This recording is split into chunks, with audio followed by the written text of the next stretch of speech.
Welcome to style pool channel. மரவள்ளி கிழங்கு வச்சு ஹல்வா செய்யலாமா? நம்ம சிப்ஸு தானே செஞ்சு சாப்பிட்ருக்கோம் அப்படின்னு நினைக்கிறீங்களா? இந்த வீடியோவை ஃபுல்லாக பாருங்கள்.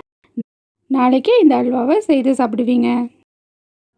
ரொம்ப ரொம்ப ஈஸியாக செஞ்சிடலாம். டேஸ்டியான ரெசிபி இது. மறக்காமல் ட்ரை பண்ணி பாருங்கள். வாங்க வீடியோக்குள்ளே போகலாம்.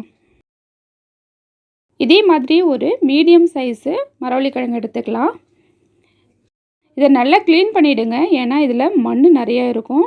இதை க்ளீன் பண்ணிவிட்டு இதில் உள்ள தோலெல்லாம் சீவி எடுத்துக்கலாம். இப்போ தோல் ஃபுல்லாக சீவியாச்சு. இப்போ இதே மாதிரி ரெண்டாக கட் பண்ணிவிட்டு நம்ம சின்ன சின்ன பீஸாக கட் பண்ணிக்கலாம். இந்த சின்ன சின்ன பீஸை எல்லாத்தையும் நம்ம மிக்ஸி ஜாரில் சேர்த்துட்டு நல்லா நைஸாக அரைச்சிக்கலாம். இதில் தண்ணி எதுவும் சேர்க்க வேண்டாம். தண்ணி சேர்க்காமல் இதே மாதிரியே நல்லா நைஸாக அரைச்சி எடுத்துக்கலாம். அரைச்ச இந்த விழுதை ஒரு பவுலுக்கு மாற்றிக்கலாம். ஒரு பேனில் 2 டேபிள் ஸ்பூன் நெய் சேர்த்துக்கலாம். இதே மாதிரியே நைஸாக கட் பண்ண பாதாமியும் முந்திரி பருப்பையும் இதேமாரி வறுத்து எடுத்துக்கலாம். இதை தனியாக அதேமாதிரி வச்சுருங்க. இப்போது 1/2 கப் நெய் இதே மாதிரி நம்ம உருக்கி வச்சுக்கலாம். இப்போ பாருங்கள், இந்த பேனில் மீதி நெய் இருக்குது. இது அப்படியே இருக்கட்டும். இதோ கூடயே நம்ம அரைச்சி வச்சுருந்த இந்த மரவள்ளி கிழங்கை விழுதை சேர்த்துடலாம். சேர்த்துட்டு கைவிடாமல் நல்லா கலரணும். அடுப்பு எப்போதுமே சிம்மில் தான் இருக்கணும்.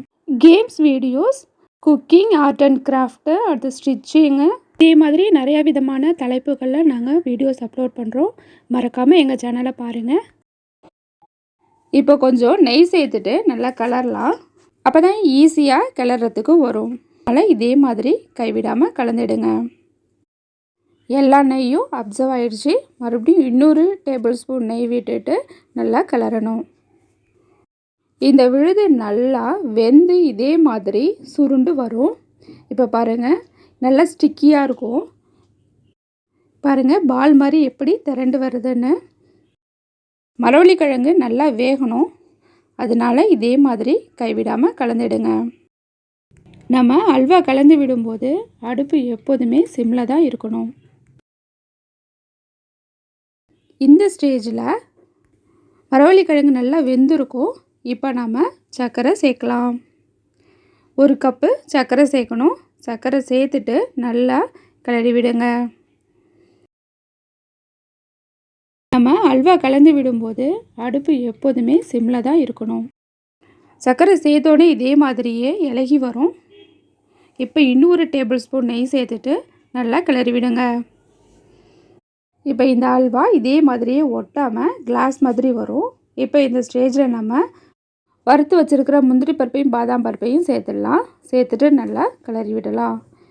கலருக்காக நான் எதையுமே சேர்க்கல. உங்களுக்கு கலர் தேவைப்பட்டதுன்னா இந்த ஸ்டேஜில் கலர் சேர்த்துக்கோங்க. இப்போ பாருங்கள், நல்லா ஒட்டாமல் வருது.